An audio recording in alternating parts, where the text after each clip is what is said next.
Meus irmãos, abram suas Bíblias em Mateus capítulo 10. Mateus capítulo 10.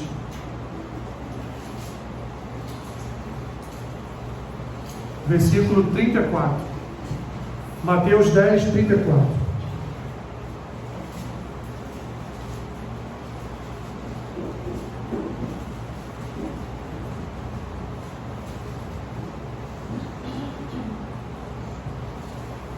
Eu quero iniciar hoje, meus irmãos, uma série de ministrações na Pastoral da Família, falando a respeito de igreja e família, o que Deus quer. Trazendo para nós o entendimento a respeito dessa relação igreja-família, evidentemente uma relação que vai também falar da relação familiar, né? Não deixaremos de ver esse aspecto também. Mas nós precisamos mesmo, meus irmãos, sair. Você já ouviu falar de água de salsicha? Água de salsicha, você bebe água de salsicha? Não, né? Então a gente precisa sair da água com salsicha e ir numa água mais limpa, se aprofundar mais nas Escrituras, entender melhor as Escrituras. Nós precisamos disso, meus irmãos. Porque ainda que aqui tenha palavra, mas tem nos faltado mais palavra ainda. Então como nós não somos um pato que não mergulha fundo, é isso? Pato mergulha fundo? Não, né? Pato não mergulha fundo, né? É isso aí. Então, como nós não somos patos, né? Então nós vamos mergulhar fundo mais nas Escrituras, e essa é uma passagem que muitas pessoas se deparam com ela, e é porque foi Jesus que falou, porque se fosse qualquer outro, eu acho que elas deixariam meio de lado essa passagem aqui, porque como assim Jesus está trazendo guerra para dentro da minha casa? Como assim Jesus está trazendo divisão? Como assim Jesus está falando essas palavras, praticamente, na minha cabeça, quando eu leio, contra a minha família?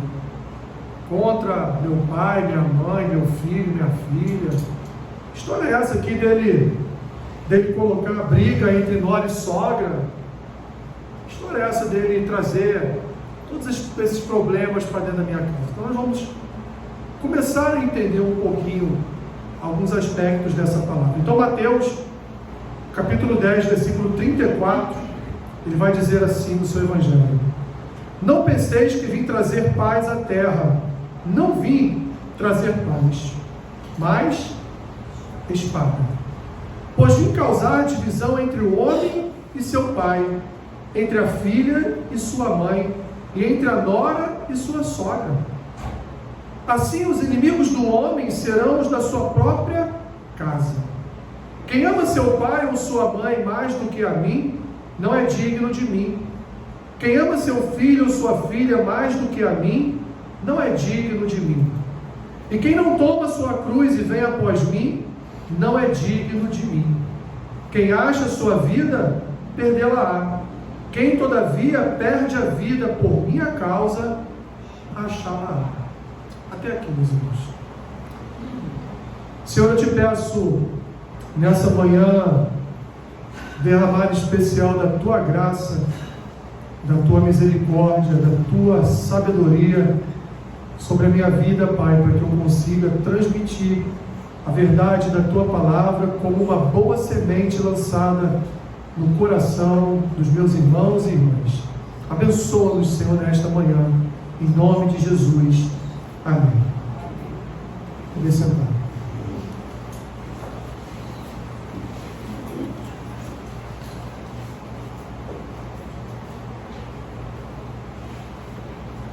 Meus irmãos, qual família nunca passou por problemas ou por momentos de dificuldade? Quem nunca passou, levante a mão. É isso. Todas as famílias já passaram por momentos de dificuldade, por momentos de aflições. Isso, meus irmãos, é bíblico. Mas como assim é bíblico? Sim. Se nós olharmos para as grandes histórias bíblicas, nós vamos ver, meus irmãos, que os problemas familiares transitam por toda a Escritura. Adão, Noé amaldiçoou o próprio filho. Adão viu o seu filho matar o seu outro filho, viu o filho matar o outro, viu o irmão irmão mataram outro irmão. Abraão, Isaac, Jacó, José, tantas outras famílias, meus irmãos, na história das Escrituras, Eli, Samuel, que foi ali acusado de ter 2 filhos ímpios. Inclusive, ele se culpava pelo povo ter escolhido um rei para governar, ao invés de continuarem debaixo da mão do governo direto do Senhor. Vimos problemas também na família de Jó. O texto de Jó já inicia dizendo que Jó sacrificava e jejuava pelos seus filhos. Depois vamos ver a mulher de Jó trazendo para ele uma palavra não tão boa assim, né? Amaldiçoa o teu Deus e morre. Vamos ver na própria família de Jesus, meus irmãos, alguns problemas. Então, assim, nós temos vários relatos bíblicos de famílias, às vezes até estruturadas, mas que tinham problemas, e muitas famílias desestruturadas. Vamos ver catástrofes, desgraças se abaterem sobre as suas casas. Tudo isso, meus irmãos, resultado de uma única obra, a obra de Adão no Éden, a obra da sua desobediência, que nos atinge e nos constrange até os dias de hoje, e será assim até o fim. O mundo em que vivemos, meus irmãos, o mundo adâmico, esse mundo que jaz no maligno, esse mundo que respira pecado, é um mundo sem estabilidade. Nós passamos por períodos de conflitos, onde os momentos de alegria são abalados pelos momentos de dor. Hoje nós recebemos uma excelente notícia em nossa casa, mas amanhã nós já somos abatidos por uma tristeza, com mais notícias chegando ao nosso arraial. Habitamos, meus irmãos, em um mundo de pecado e mortalidade, e não podemos de forma alguma esperar que tudo esteja, ou seja, estável e condizente com o nosso ideal de conforto e paz, porque o nosso ideal é esse: vivemos uma vida confortável, sem problema nenhum e sempre em paz. Mas nem sempre é assim que acontece, porque vivemos num mundo instável, e essa instabilidade nos atinge, e nós também somos pessoas instáveis. Adão pecou, meus irmãos, e portanto estamos abertos a conflitos em nossa alma. Herdamos essa natureza caída, e mesmo sendo esta natureza restaurada por uma nova natureza de Cristo, mesmo sendo herdeiros dessa maravilhosa graça em Cristo, nós não passaremos longe da escassez de paz. Não passaremos, meus irmãos. Teremos períodos de falta de paz.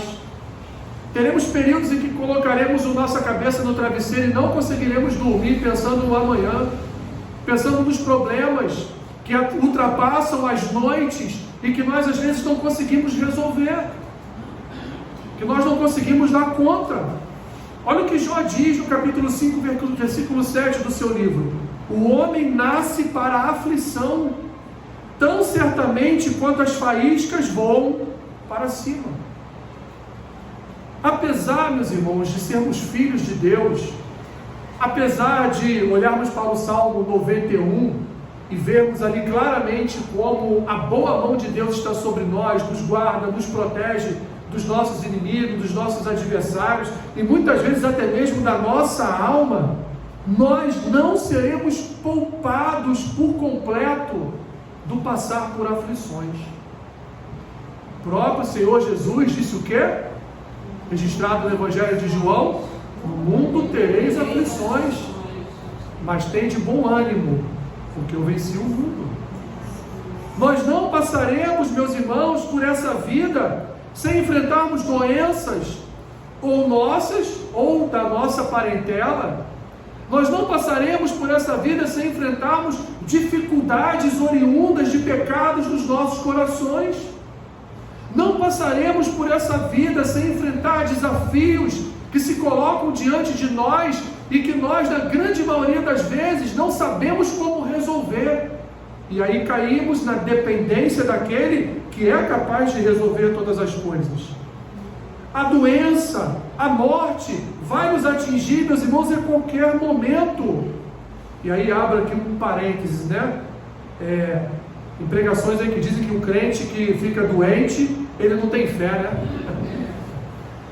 O crente que está doente é o crente sem fé. Como assim? Então eu nunca vou morrer, porque eu nunca vou ficar doente, nunca vou ter uma bactéria, nunca vou ter um vírus, nunca vou pegar nada, eu vou viver para sempre. Não é assim que funciona. Como diz o sábio em Eclesiastes, o sol e a chuva está para todos.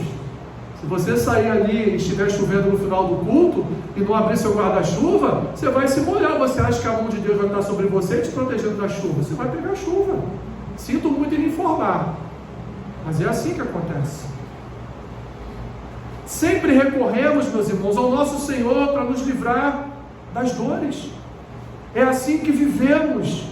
Nos empenhamos em servir a Deus, nos empenhamos em buscar a paz, nos empenhamos em viver a alegria do Santo Espírito, mas nós não estaremos livres de problemas. Um erudito do século passado, chamado Arthur Pink, ele escreveu assim: nosso descanso não está aqui, e se fizermos o nosso ninho em alguma árvore terrena, mais cedo ou mais tarde perceberemos que a floresta será toda cortada. É assim que funciona. Como diz o nosso querido pastor Arlindo, meu irmão quer descansar, então você morre, porque é só lá que a gente vai encontrar descanso. Aqui não tem descanso. Aqui é trabalho, dor, sacrifício o tempo todo. E aí, quando nós olhamos, meus irmãos, para estas palavras de Jesus, não sei quantas vezes vocês já se depararam com esse texto, não sei quantas vezes vocês já leram, releram e pensaram: o que ele está falando aqui? Porque parece uma coisa tão controversa, parece algo assim tão, que Jesus está dizendo que é tão profundo, que eu não consigo chegar ao nível de profundidade que ele quer falar. Essas palavras de Jesus, meus irmãos, elas não são confortantes. Pelo contrário, a impressão que nós temos é que constituir uma família é experimentar uma comida agridoce. Você já comeu uma comida agridoce? O que é uma comida agridoce?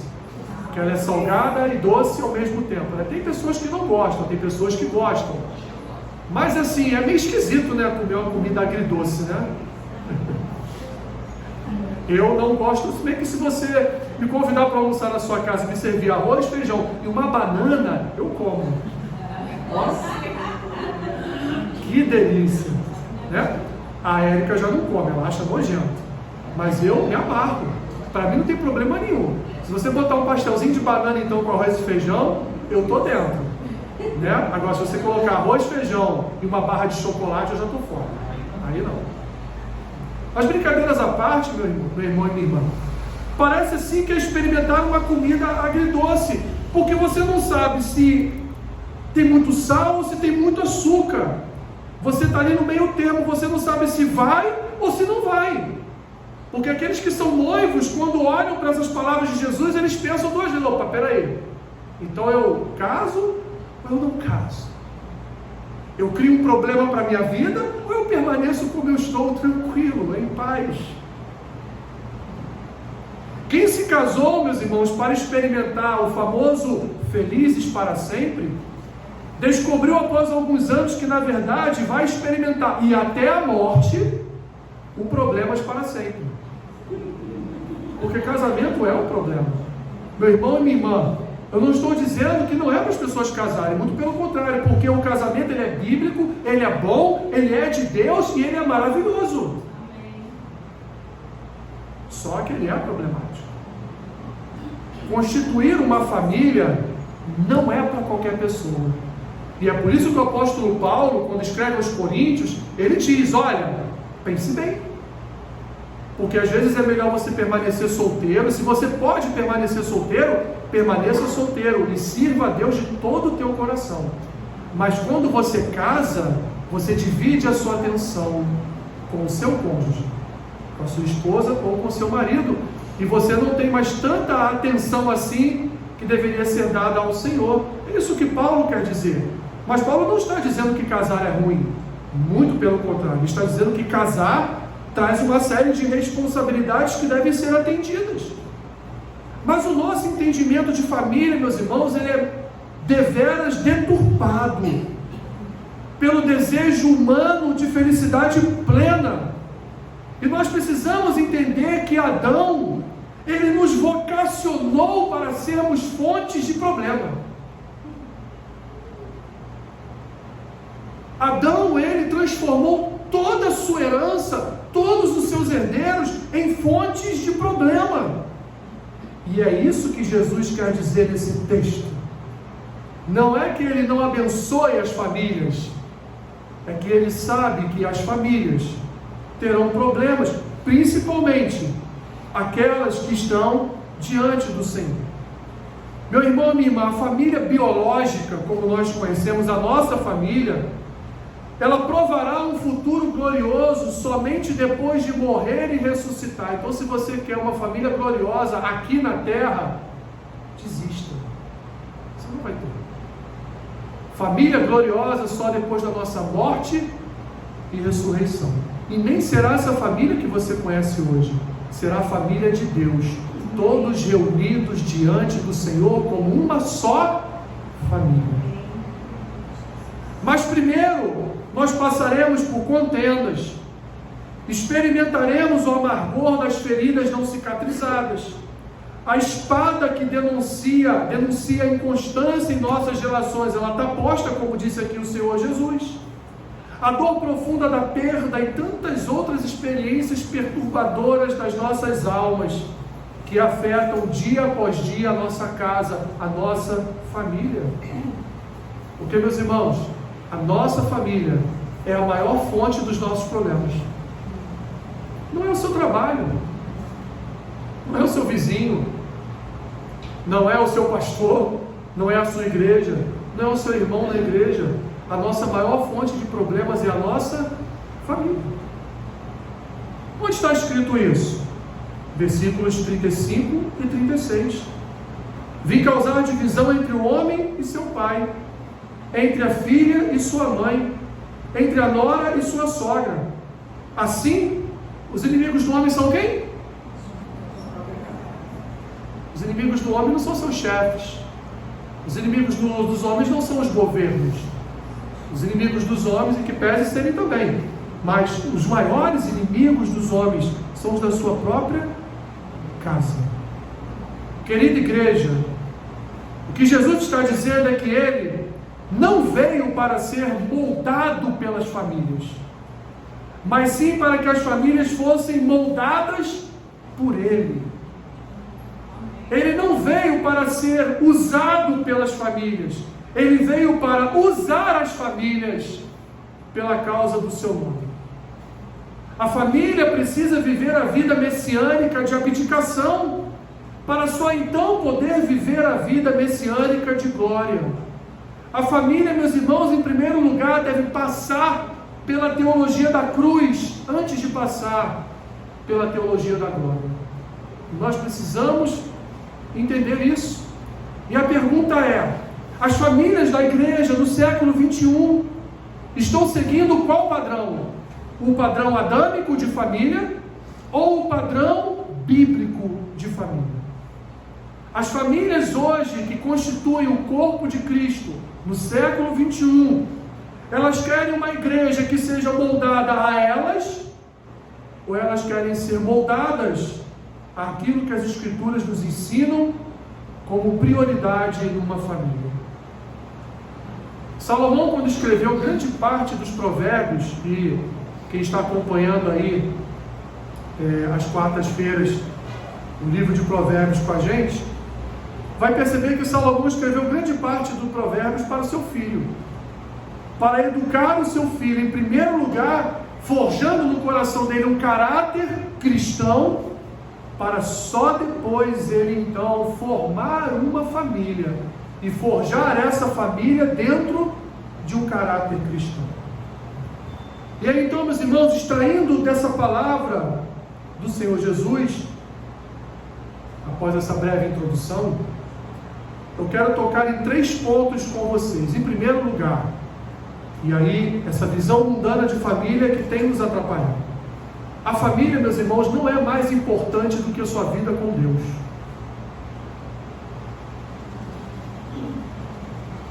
Não é. Sua família não é mais importante do que a sua vida com Deus. No século XVI, no período que a gente conhece como período da Reforma, os reformadores, meus irmãos, foram os grandes responsáveis pela restauração da família através dos casamentos. A Europa vivia uma era de imoralidade cultural e religiosa. Mas a família individual começou a ser reformada pelos reformadores. Com o quê? Com a chegada das escrituras nas casas.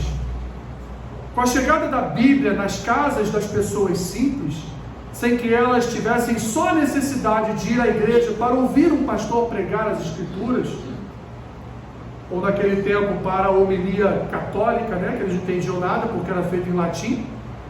Agora as famílias têm em suas mãos a Bíblia, têm em suas mãos as escrituras, e os pastores visitavam estas casas para ensinar as escrituras a essas famílias, para que essas famílias por si só pudessem também ler os textos bíblicos, entender, e aí então ministrar em suas próprias casas. As reuniões familiares começaram a ser feitas com a introdução da Bíblia. Cultos domésticos foram intensificados das reuniões familiares, foram ganhando vida e foram sendo ferramentas de adoração, louvor e conhecimento do Senhor. Mas em nenhum momento, meus irmãos, a família foi conduzida pelos reformadores como a instituição, perceba o que eu vou dizer, como a instituição mais importante na vida da igreja. Meu irmão e minha irmã, a igreja sempre foi o pilar da família. Sempre. A igreja sempre foi a instituição mais importante. Quer uma justificativa? Se assim não fosse, Deus não salvaria indivíduos, mas Deus salvaria clãs, famílias. E nós sabemos que Deus salva pessoas de uma família e às vezes não salva outras.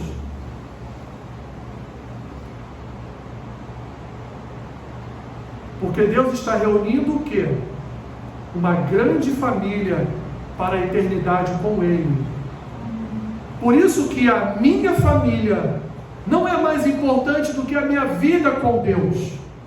Por isso que Jesus diz: aquele que ama mais o seu pai, mais a sua mãe, mais o seu filho, mais a sua filha, não é digno de mim. Por quê? Porque eu vou reunir um povo que me ama numa família que eu vou chamar de igreja. E em que pese, meus irmãos, a igreja ser formada pela reunião, pela união de várias famílias diferentes, é a igreja quem ensina e dá o suporte necessário para a manutenção dessas famílias, segundo as Escrituras nos ensinam.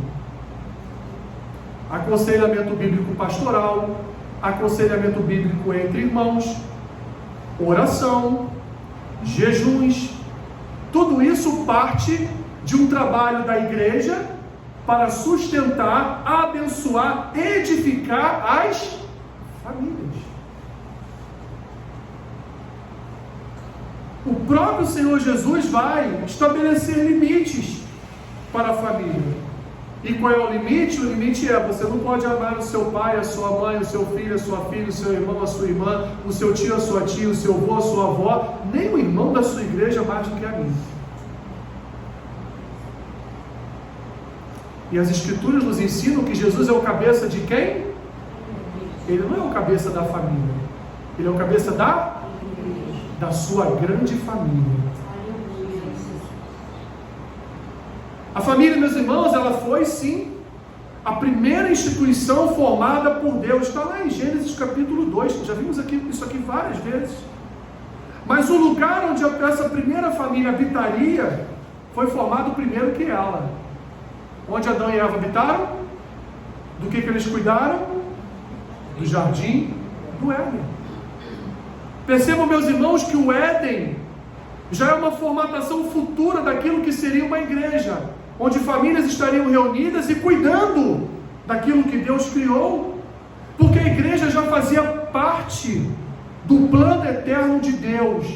Para quê? Para receber famílias e tratar destas famílias, preparando-as para uma vida eterna, e não o contrário.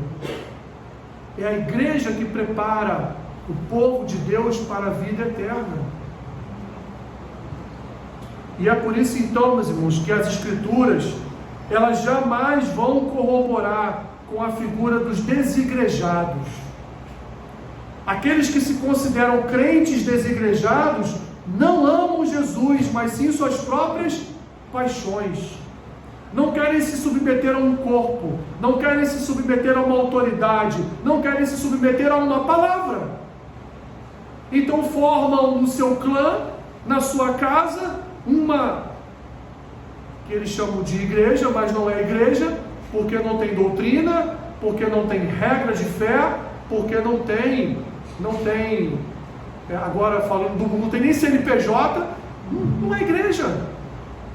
E formam aquilo nas suas casas dizendo: aqui é uma igreja. Essa história, meu irmão e minha irmã, de que a minha casa é a igreja, isso, desculpe, isso é balela.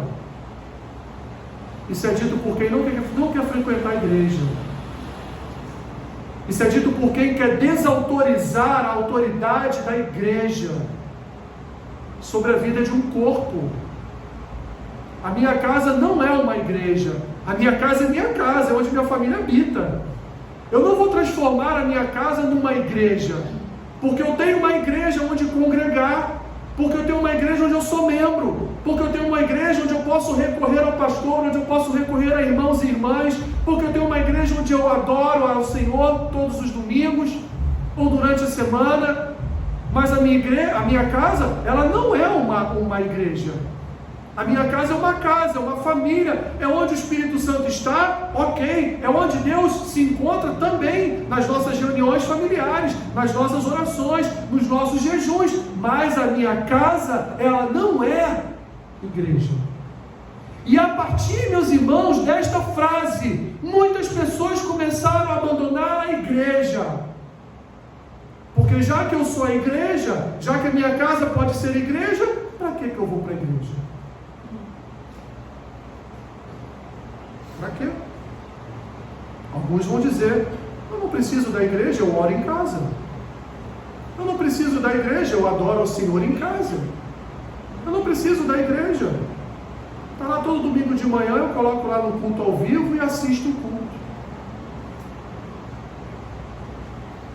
Meus irmãos, só há um corpo familiar que nos conduz a Cristo para a eternidade. O nome desse corpo é o corpo de Cristo. É a igreja. Fora da comunhão deste corpo, não há o caminhar com Deus para uma vida eterna. Não há, meus irmãos. Pois é nele que Jesus, por intermédio do seu Santo Espírito, nos santifica e nos prepara para a vida eterna. Segundo ponto, meus irmãos, a igreja é a arma de Deus que defende as famílias. A igreja nunca precisou da nossa defesa. Sabe por quê? Porque aqui em Mateus mesmo tem uma palavra de Jesus em que ele diz o quê? Que as portas do inferno não prevalecerão contra o quê? Contra as famílias? Contra a igreja. Porque a igreja é a arma de Deus para a defesa das famílias. As nossas famílias dependem da igreja, meus irmãos, porque é através dela que o cabeça atua em nós. É através dela que o cabeça nos edifica. É através dela que o cabeça nos santifica, nos purifica, nos ensina a sua palavra. A igreja, meus irmãos, é uma criação do Pai, do Filho e do Espírito Santo. E através da igreja, famílias são salvas e abastecidas em Cristo para a eternidade. Aquele fogo que desceu sobre os irmãos em Atos 2, ele continua aceso até os dias de hoje na igreja. Aquele fogo continua queimando na igreja. Aquele fogo continua reverberando no corpo de Cristo, meus irmãos, para a eternidade. É na igreja que homens e mulheres são separados das suas identidades naturais. Você sabia disso? É aqui que nós recebemos uma nova identidade. Aqui, Cleiton, a Raquel pode ainda ser a sua esposa, mas na eternidade ela será a sua irmã. Quando nós estamos aqui reunidos, não tem irmão e irmã, não tem marido e esposa. Entenda o que eu estou dizendo. Não deturpem o que eu estou dizendo, por favor. Mas aqui, no prelúdio da eternidade, que é a igreja, nós somos irmãos, todos irmãos em Cristo. Eu sou irmão em Cristo da minha esposa. Eu sou irmão em Cristo do meu filho. Porque aqui, o Senhor não vai olhar para mim como marido da Érica. Ele vai olhar para mim como filho dele. Irmão da Érica, que casou com ele. Pai do Arthur, que é filho dele. Mas na eternidade, meus irmãos, as Escrituras não nos dizem. Mas na eternidade todos seremos uma só família.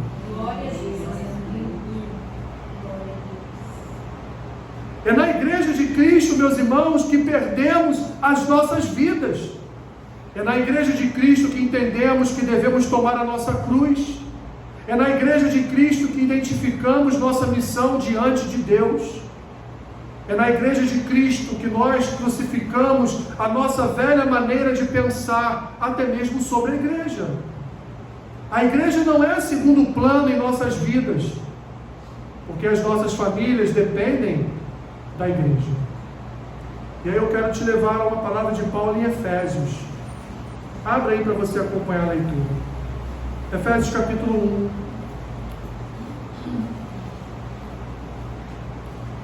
1. Efésios capítulo 1.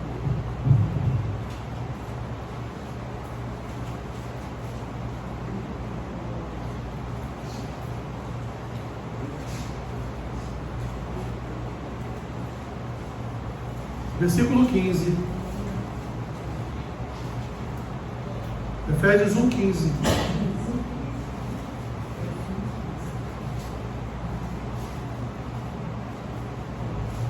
Paulo diz assim aos Efésios, capítulo 1, versículo 15. Por isso também eu tenho ouvido a fé que há entre vós no Senhor Jesus e o amor para com todos os santos. Não cesso de dar graças por vós, fazendo menção de vós nas minhas orações, para que o Deus de nosso Senhor Jesus Cristo, o Pai da glória, vos conceda espírito de sabedoria e de revelação no pleno conhecimento dele, iluminados os olhos do vosso coração, para saberdes qual é a esperança do seu chamamento, qual a riqueza da glória da sua herança nos santos, e qual a suprema grandeza do seu poder para com os que cremos, segundo a eficácia da força do seu poder, o qual exerceu ele em Cristo, ressuscitando-o dentre os mortos e fazendo-o sentar à sua direita nos lugares celestiais, acima de todo principado, potestade, poder, domínio e de todo nome que se possa referir, não só no presente século, mas também no vindouro. E pôs todas as coisas debaixo dos pés, e para ser um cabeça sobre todas as coisas, deu a quem? Deu a quem? Deu a quem? A igreja. Ele não deu às famílias, ele deu à igreja, a qual é o que? O seu corpo. O que é a igreja? A igreja, meus irmãos, é a plenitude daquele que a tudo enche em todas as coisas. A igreja é a plenitude. Meus irmãos, não é a nossa família. A plenitude daquele que faz o quê? Que enche todas as coisas está no seu corpo, está na sua igreja. E a partir desse plenamente cheio, a partir dessa plenitude de poder, de autoridade, de graça, de amor, a família é cuidada pela igreja. A família é cuidada pelo Senhor. Vamos lá em Mateus 10.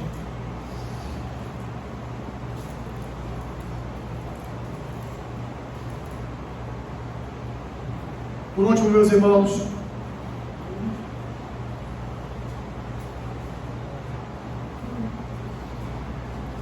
Cristo, Ele quer salvar. Afinal de contas, o mesmo Mateus nos diz, lá no capítulo 1 do seu Evangelho, que Ele veio para salvar o seu povo dos seus pecados. Cristo, Ele quer nos salvar. Cristo quer salvar a nossa família. Mas Cristo não vai salvar as famílias sem a igreja. Não vai.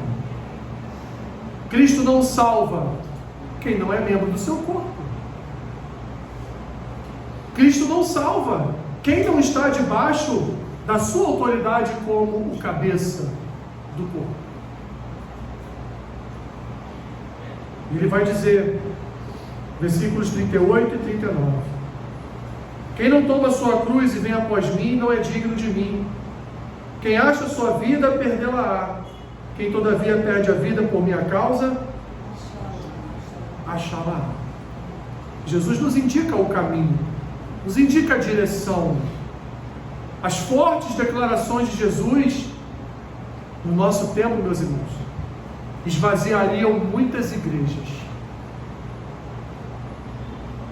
Se Jesus estivesse hoje no púlpito de uma igreja e dissesse as mesmas palavras que ele disse aqui, domingo que vem a igreja estaria vazia. Vazia. Ao se colocar como aquele que é mais importante que pai, mãe, filho e filha, e ainda dizer que ao invés de vir para unir, ao invés de vir para trazer paz, ele diz: eu vim para trazer a espada, eu vim para dividir. Certamente essa igreja passaria por alguns problemas.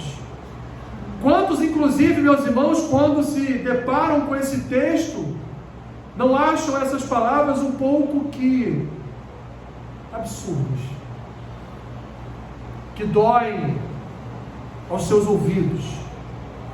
Mas o que Jesus queria de fato, meus irmãos, e precisamos entender isso, eu quero terminar aqui. O que ele queria de fato era estabelecer um padrão de fé. E que tipo de padrão de fé? Um padrão de fé santo. Um padrão de fé onde a dependência destas famílias, a dependência do seu povo fosse única e exclusivamente em relação a Ele. Ele quis estabelecer um padrão de fé que no final, meus irmãos, viesse a fortalecer as famílias e por conseguinte conduzi-las a uma verdadeira adoração, onde o maior sentido dessa adoração seria o de militar pela causa de Cristo, considerando a causa de Cristo a mais importante missão de suas vidas, independente de um sucesso ou não familiar aqui na terra. E aí é que está, meus irmãos, o entendimento de tudo que o Senhor Jesus quer nos dizer nesta palavra. Quando ele disse que trouxe a espada, ele não está dizendo que ele veio a ser fonte de problemas para famílias. Não é isso que ele está querendo dizer. O que ele está querendo dizer é que a sua santidade, a sua santa presença, a profundidade dele como verbo vivo, causaria divisões em famílias, no sentido de que as famílias, elas não olhariam para o seu Salvador com maior nível de fé e importância do que elas olham para a salvação da sua própria casa. Elas não olhariam para o Senhor como Redentor e aceitaria o simples fato de que, até este momento, só tem eu salvo na minha casa, mais ninguém. O que ele quis dizer é, olha, o soberano, o santo, o Senhor sou eu. Então, ou você me ama mais do que o seu pai, sua mãe, seu filho, sua filha, ou você de fato não me ama. Ou você aceita, você vai continuar orando, você vai continuar intercedendo, você vai continuar rogando a Ele pela salvação da sua casa, mas até aqui, o que temos recebido dEle é a vontade dEle. Se no futuro Ele me demonstrar que a sua vontade sempre foi outra, e Ele salvar o meu filho, salvar a minha mulher, salvar o meu pai, salvar a minha mãe, salvar o meu tio, salvar a minha tia, aleluia, glória a Deus por isso. Mas meu irmão e minha irmã, e se Ele não salvar? Já se fez essa pergunta? Ele deixa de ser o cabeça do corpo porque Ele não salvou? Ele vai deixar de ser o seu Senhor porque Ele não salvou? Ele vai deixar de ser o seu Deus porque Ele não salvou? É isso que Jesus quer dizer nesse texto. É isso que Ele quer nos revelar nesse texto. Que Ele é muito mais importante do que a nossa família. Ele é muito mais importante que meu pai e minha mãe, que meu filho ou minha filha, que o seu marido, que a sua esposa, que os seus netos.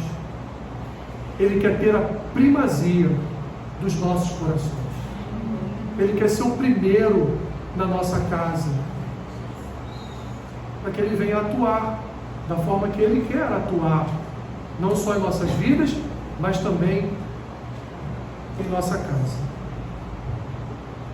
Meus irmãos, os próximos capítulos não serão fáceis. Esse, como introdução, já não foi muito. Os próximos serão um pouquinho mais difíceis, mas a gente vai mergulhar mais. A gente vai se aprofundar mais, para a gente entender o quanto a nossa mente em relação à família é uma mente mundana. Nossa mente não é uma mente ainda santificada pelas Escrituras, quando nós nos importamos muito mais com a nossa família do que com a nossa vida com Deus. O que eu vou dar aos meus familiares se eu não tenho? Lembra das últimas palavras de Jesus aos seus discípulos? Permanecei aonde? Em Jerusalém, até que do alto vocês sejam revestidos. Por quê? Porque eles não podiam sair como eles estavam para ministrar sobre a vida de pessoas sem primeiro ter o que ministrar, sem primeiro ter poder, autoridade para ministrar a outras pessoas. Continue orando por sua casa, continue dedicando sua vida com orações e jejuns pela salvação da sua família, porque Deus se agrada disso, mas Deus está acima de tudo isso. Glória a Deus. Deus está acima de todos eles, meu irmão e minha irmã. Então sirva ao Senhor de todo o teu coração, de toda a tua alma, com todo o teu entendimento. E nós veremos as portas do céu se abrindo e derramando graça sobre aqueles que ainda não receberam a salvação, mas hão de receber pela fé. Ah, Senhor, que palavra difícil, Senhor. Mas como eu te pedi graça, o Senhor me deu graça. Abençoe o teu povo, Senhor. Que ninguém saia daqui com dúvidas, com sentimento de culpa em seu coração, mas a tua palavra ela nos ensina, a tua palavra ela corrige os nossos rumos, a tua palavra nos edifica, ela muda a nossa direção, ela nos aponta o verdadeiro caminho e ela nos ajuda nessa caminhada. Ajude meu irmão e minha irmã, Senhor, que essa palavra fique viva e ela seja eficaz no seu coração. Abençoe essas famílias, Abençoa essas casas aqui representadas. Senhor, derrama da Tua salvação sobre estas casas. Ó Deus, quantos são aqueles que choram por causa de filhos, por causa de maridos, por causa de esposas, por causa de sobrinhos, às vezes até mesmo por causa daqueles que nem parentes são, mas são como se fossem, Pai. Ó Senhor, derrama da Tua salvação sobre estas vidas, Pai, porque Tu podes, basta uma só palavra do Senhor, e essa vida é alcançada pela Tua graça. Abra os olhos, Senhor, desses corações. Senhor, remova todas as escamas dos seus olhos, tira os tampões dos seus ouvidos, que a Tua palavra venha entrar como uma flecha, ferir esses corações de tal forma que eles possam se converter à Tua santidade. Abençoa essas casas, Senhor. Abençoa essas famílias, em nome de Jesus. Em nome de Jesus. Amém. Mude de posição.